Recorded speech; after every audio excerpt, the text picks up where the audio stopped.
Welcome to SRG Insights, where we answer your questions about sales, sales management, and sales training. You know, we often get the question, what makes up the mindset of a top-performing sales professional? What are those characteristics that help them stand out or that make them more effective?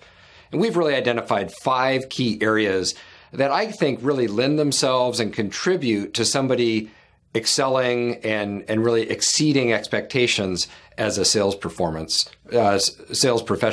I'd like to break those down for you. The first area is what I'll call curiosity.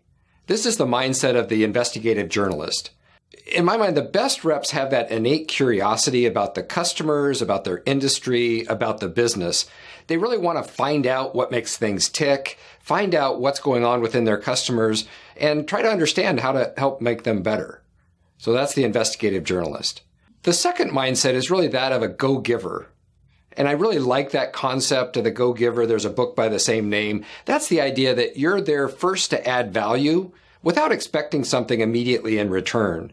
And sometimes this is difficult, especially for a new rep, to think about, wow, I'm putting all this effort forward, I'm providing all of this additional content or this additional value, and I'm not getting a sale out of it. But that go-giver growth mindset is one that will pay dividends in the future, that you generally want to help your customer, and as a result, you'll become more effective.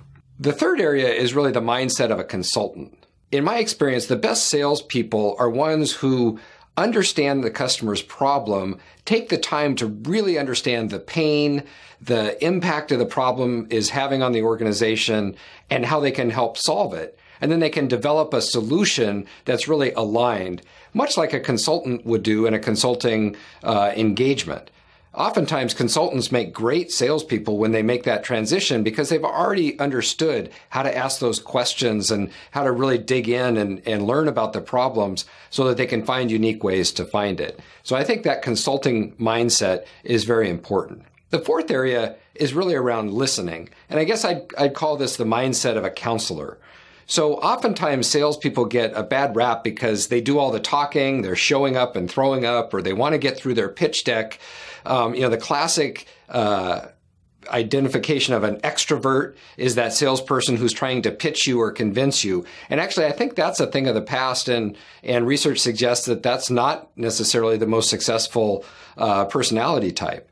Those who can learn to ask great questions and then shut up long enough to understand what the customer is getting at, I think is really going to help position that salesperson for success. Again, the counselor is there to help understand the issues and ask questions, but not to do all the talking or provide all the answers. And I think it's very critical to how the salesperson approaches their customers.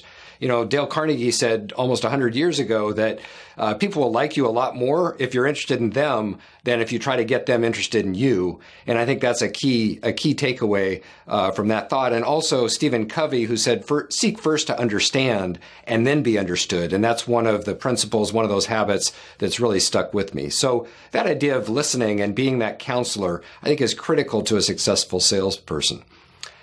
And the final area is really around grit and tenacity. I guess I'd call this the mindset of a hockey player.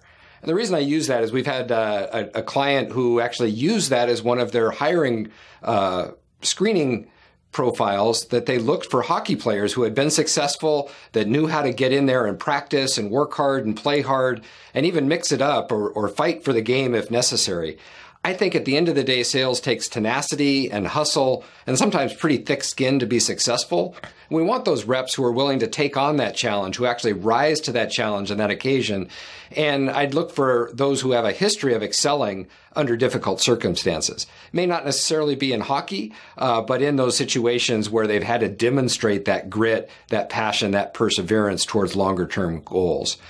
I think if we can look at those opportunities, we can use behavioral-based interviewing as a way of looking for evidence that they've demonstrated those characteristics in the past. And then within our sales teams, I think we can really look to train and create a culture that reinforces and rewards those behaviors. I think if you make it a priority and celebrate the successes, when you see those traits, you'll be setting yourself up for success with a high-performing sales team.